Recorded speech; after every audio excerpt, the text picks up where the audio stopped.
Everyone thinks Meta Quest 3 is just a Quest 2 with color pass-through slapped on top, but here's the thing: Quest 3 isn't an upgrade, it's a category shift because mixed reality actually works now and the visual clarity finally matches the hype. I went in skeptical after 2 years on Quest 2 and testing headsets for over a month, timing frame drops, measuring AirLink latency, and living with it for daily workouts and Mr. Games. The result? 3 things you need to know that will either make this your new go-to headset or keep you on the sidelines. And the third one matters more than you think. Before we dive into what I discovered, quick heads up.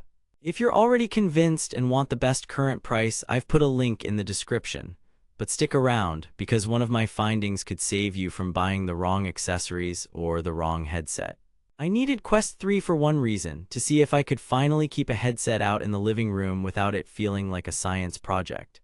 On Quest 2, the blur outside the tiny sweet spot drove me nuts. Pass-through was a mushy grayscale mess, and I kept tripping over furniture while doing Supernatural. I wanted clarity, quick pick-up and play, and a headset I could use for mixed reality, reading quick notifications, doing push-ups while a trainer overlays in my space, and diving into games without resetting my Guardian every time. I tried to make Quest 2 that device with a premium strap and battery, and even flirted with a pricey PC VR setup. It never stuck. So when Quest 3 dropped with pancake lenses, a faster Snapdragon XR2 Gen 2 chip, color pass-through, and Wi-Fi 6E streaming, I thought, prove it. Testing started with mixed reality because if Mr. is still a gimmick, the whole pitch breaks. In good light, the color pass-through is shockingly usable. I could glance down, find my controllers on a dark rug, and even read large text on my laptop screen. Not tiny emails, but headlines and buttons. Yep, room mapping is faster, anchors stick better, and Mr. apps like First Encounters and Demio Battles actually feel designed for your real space. But then you hit the limits. In dim lighting, noise creeps in and color accuracy drops. HDR this is not. The big win is confidence. You're no longer blind, and that changes how often you put it on. Next up, visuals and performance. The panel jumps to 2064x2208 per eye with crisp pancake lenses that dramatically widen the sweet spot. I ran Red Matter 2, Asgard's Wrath 2, and Beat Saber at up to 120 Hz. Text is cleaner, edges stay sharp even when you glance, and the halo glare from Fresnel rings is nearly gone. But then I noticed something interesting during 50-minute sessions: thermals. The XR2 Gen 2 holds 90-120 Hz well in optimized titles, but if developers push too hard, you'll see dynamic resolution kick in. It's still miles beyond Quest 2 in clarity and stability, especially on the same games, but don't expect magic PC-level graphics from the standalone chip. Scenario 3: Comfort, Battery, and Audio. Out of the box, the stock soft strap is serviceable but not ideal for long sessions. The headset is a bit heavier than Quest 2, but better balanced thanks to the slimmer optics. I could do 45-60 minutes comfortably, 90 with a counterweight or upgraded strap. Battery life, around 2 to 2.5 hours on average usage, full charge in roughly 2 hours. Audio is a real upgrade. Wider, louder, with better bass and spatial cues that actually pop in Beat Saber and Pistol Whip style games. But then you'll realize the hidden cost. To fully love this, you'll likely want an elite strap with or without battery.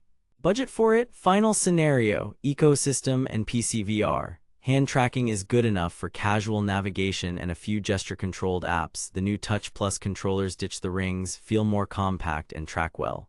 Backward compatibility means your Quest 2 library carries over, and a growing Mr. catalog gives you real reasons to keep it in shared spaces.